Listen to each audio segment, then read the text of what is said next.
Hi guys, it's Ryan from theprivatebanker.com. Just going to do a quick introduction to our new performance tracking spreadsheet that I have been working on for the last 3 months. Finally got this last version finished, and it's ready for public use. So this is just going to be a quick introduction to what this product is and how it works. So first of all, I've just got a simple introduction page just to help you guys out. It basically just tells you what each section of this spreadsheet does, and the calculations, and so on and so forth. This is just a simple overview of it. There is actually a more of an in-depth video here, just on some tips and tricks, and I will update these as I continue to develop this product.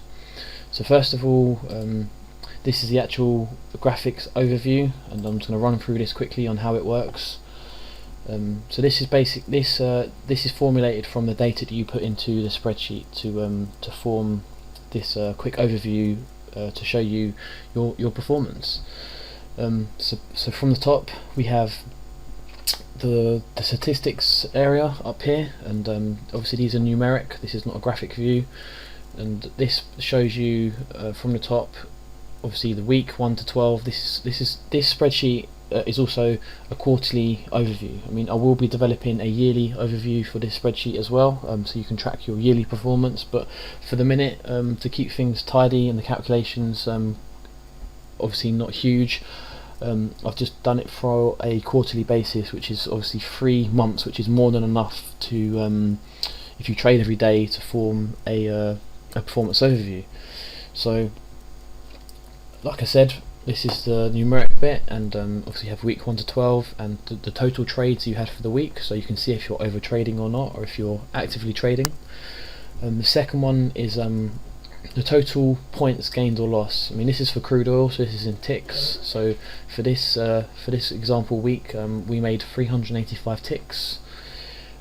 This is the week average true range. So this is for RTH, and again, this is the average true range for the week. So this was obviously a quite volatile week because we had an average true range of 170 ticks on the crude, which is quite a volatile week. The second is the standard deviation for the week. The third is the average ticks captured. So this is your average ticks captured for the week. The next section is the week total captured range, cumulative range, sorry. So this is the 5 days of cumulative RTH sessions put together. So you can see that we had a total cumulative range of 8.48, so 848 ticks pretty much, and we captured 385 ticks of this. The next one is a total points captured percent. So this just gives you a percentage of your total capture on the week.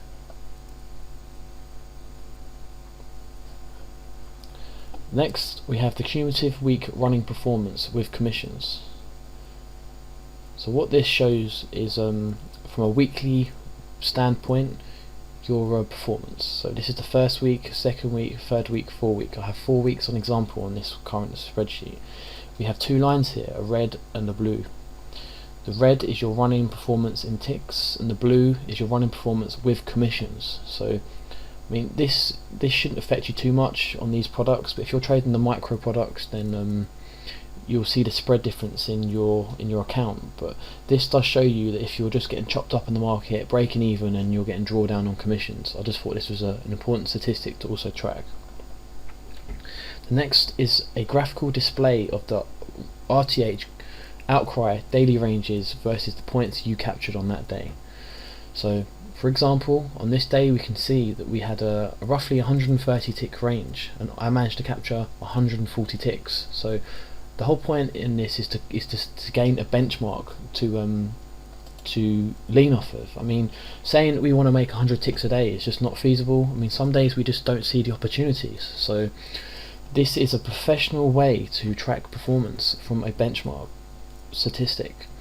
So all I plan to do, and what the private banker has taught us to do, is to average the daily ranges. If we can average the daily ranges, then we are doing our job correctly. So you can see on this day we had a massive 250 tick range, and I only managed to capture 30 or 24 ticks of this, so I didn't do very good this day. So you can just see your performance. We don't obviously plot negative. If you had a losing day, then this statistic does not get plotted, as there's no value in this. Anyway, moving on to the next section. This is your average expectancy per trade. So obviously when you first start filling in the statistics, you're going to get a wild swing here, but over a number of trades you'll see your average account expectancy per trade. And this is a vital statistic, because if we look at this logically, every trade is random. So over a period of 20 trades, I should be expecting 80 ticks per trade, per position traded. And if we have a positive expectancy in your account and you continue to perform, then the rest of this takes care of itself. The money, everything else takes care of itself. This is an unemotional bias standpoint, tracking pure performance statistics. If you do your job correct, then you'll be rewarded for it. And last but least is the cumulative running performance with commissions per trade. It's the same as the weekly commission, with the weekly cumulative running performance, but this is a more in-depth view. So you can see what you made and lost per trade, you can see the drawdowns on your account, and you can see the cumulative running performance per trade on your account. So now you've seen the performance overview section, you cannot do anything here but speculate your statistics.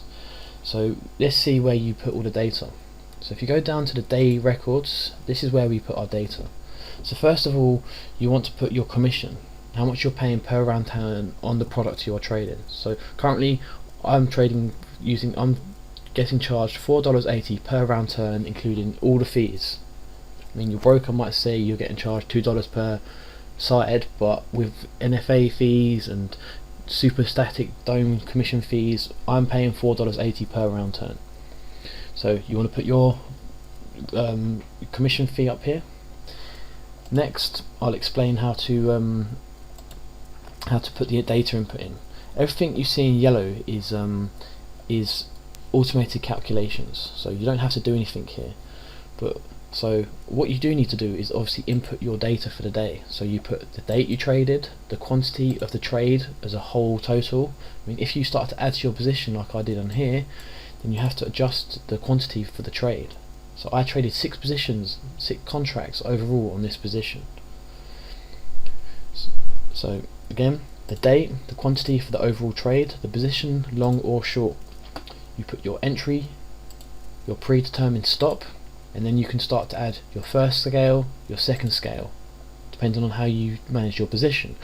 But obviously, if you're trading the private banker style and the position management, then what we do is we enter into a core position, we scale to bank risk, and then we continue to add to our position as it develops in the right context. I'm not going to go into the advanced trade management strategies here, as it's not the point, but I'm just showing you how this spreadsheet works.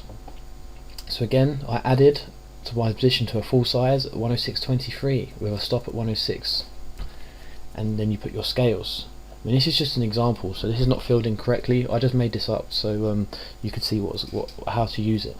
So let's go to a place where you add. So you put the date, the contracts traded, you put the whether you're short or long, your stops, your scales, and then again your adds and your scales, and then your final exit. Obviously, to use this correctly, you need to use the instruction. You need to watch the instructions manual to use this correctly, otherwise you're going to get errors and you're not going to track your performance correctly. So you have to understand how to use this. I mean, I don't know if you understand how to track your performance correctly from a satellite core position like Ben has taught us to do on the forum. But anyway, I'll leave this for another educational section. So basically, this bit is just simple. You put in your trading data, and your total gets calculated, and your running weekly P&L gets calculated. Like I said, everything in yellow is automated. So just moving over to the next section, you have to fill out. Here, all you have to do is put in the daily high RTH, the daily low RTH, and the points you captured for the day. So on this day, we had a range of 1.29, and I captured 1.41 ticks. Again, I got it from here. On this date, I made 141, so I put 141 and I'll put the range high and low, and everything else is calculated. So once you do this, you have to do this every day whether you trade or not. Again, this is in the instructions. So you put the day high, the day low, and your captured points. Once you filled this out, all this will automatically update as you trade, and as you get a full 3 months worth of data, you will have 3 months, 12 weeks worth of performance data here that you can use to track your performance from a benchmark professional standpoint. Anyway, I hope you guys can use this correctly, and it will help you with your trading. Thank you for watching this video, and I hope you like this product. Bye.